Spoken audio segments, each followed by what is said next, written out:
کس طرح روحانی طور پر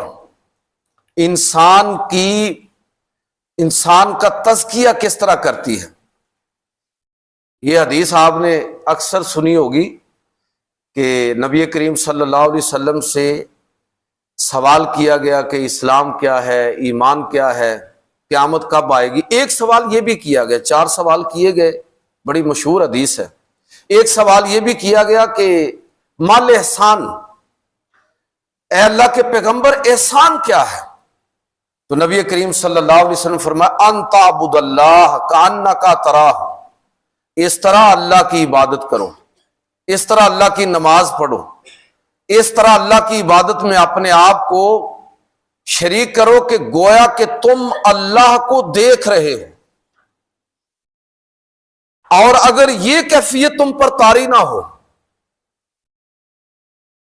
تو پھر یہ ہے کہ فَإِن لَمْ تَكُنْ تَرَاهُ فَإِنَّهُ يَرَاكَ، اگر یہ کیفیت طاری نہ ہو تو یہ سمجھو کہ اللہ تعالیٰ تمہیں دیکھ رہا ہے۔ اب آپ ذرا سوچئے، میں اور آپ بڑی کمزور نمازیں ہیں ہماری، اللہ تعالیٰ ہمیں نمازوں کا صحیح ذوق عطا